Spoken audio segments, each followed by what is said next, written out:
Lord सभी मसीह भाई बहनों को जय मसीह की। आज का टॉपिक है सहायता के लिए प्रार्थना कैसे करें।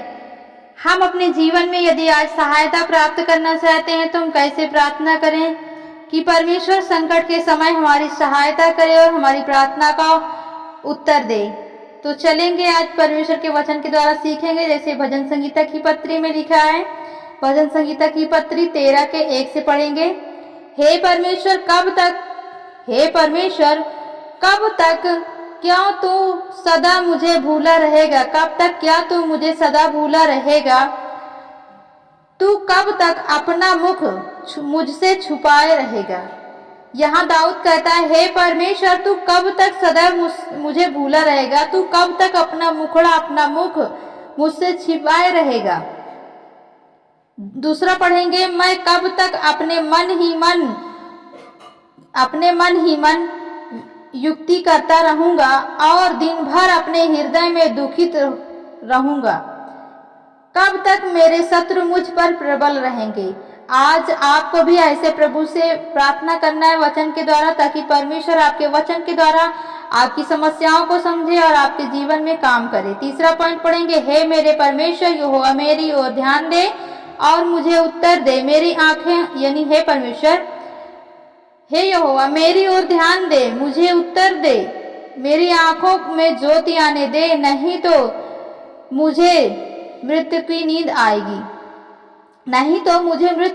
आएगी। आज जो भाई बहन लोग दुख में है, मुसीबत में, समस्याओं में है, बीमारी से ग्रसित हैं, दुष्ट आत्माओं से ग्रसित हैं, चल नहीं पा रहे हैं, डॉक्टरों ने जवाब दे दिया है, मेरे प्रिय प्रभु के इन वचन को द्वारा आप जैसे यहाँ दाऊद कहता है वैसे आप कहेंगे कि हे परमेश्वर, हे मेरे उद्धारकर्ता मुझे उत्तर दे, मेरी आंखों की ओर अपनी ज्योति दे, ताकि मैं मृत्यु की नींद में न जा पाऊं। ऐसा ना हो कि मेरे शत्रु मेरे ऊपर प्रबल हो जाएं और ऐसा ना हो कि मैं डगमगाने लगूं। तू मेरे शत्रु को मगन होने दे। परमेश्वर हमारे जीवन में यदि दुख है, मुसीबत है, तो हमारे शत्रुओं को क्या करेगा? नष्ट करेगा। पांचवा पॉइंट पढ़ेंगे, मैं तेरी ही करुणा पर भरोसा रखूंगा। मेरा हृदय तेरे उद्धार से मगन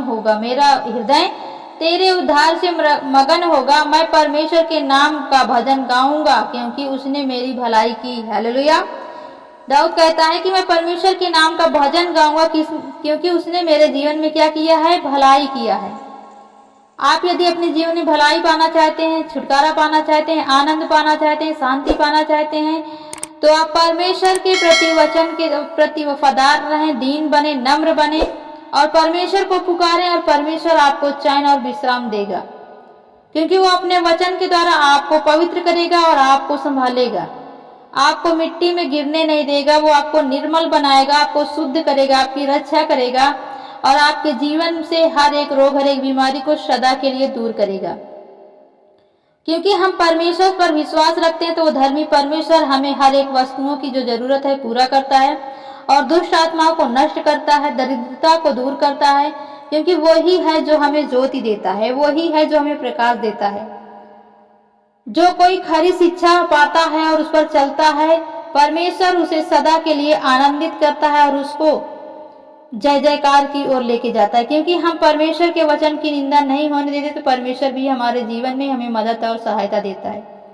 हम निकम्मी वस्तुओं को दूर रखें, तुच्छ बातों में मन न लगाएं, परंतु यहोवा के भय के वचन को भय माने और उसके डरवैये रहें और परमेश्वर का सदा आदर करें और परमेश्वर के वचन के द्वारा चलें, तो परमेश्वर हमें वो आशीष देगा, वो अनुग्रह देगा जिसके हम वारिस होने के लिए आए हैं।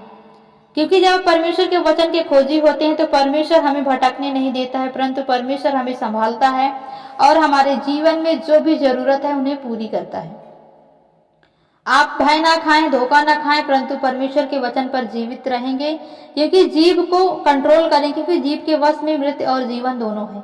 यदि आप जीव को सही इस्तेमाल करते हैं, तो आप अपने जीवन में सही प्रतिफल पाएंगे। यदि आप अपने जीव से गलत शब्दों को निकालते हैं, गलत बातें बोलते हैं, तो आप श्राप के वश में जाते हैं।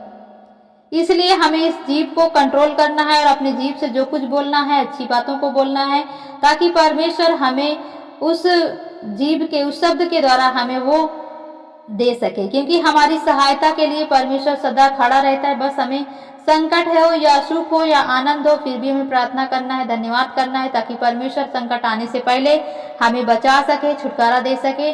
तो मेरे प्रिय भाई बहनों, आप परमेश्वर के नाम का भय करें, परमेश्वर के नाम का धन्यवाद करें, उसके नाम का भय मानें और परमेश्वर पर निरंतर प्रार्थना दुआ करें, विश्वास करें और परमेश्वर को सदा याद रखें। तभी परमेश्वर आपको संभालेगा और आपकी मदद करेगा और आपके जीवन में सदा सब आशीषें पूरी होगी मसीह यीशु के नाम में।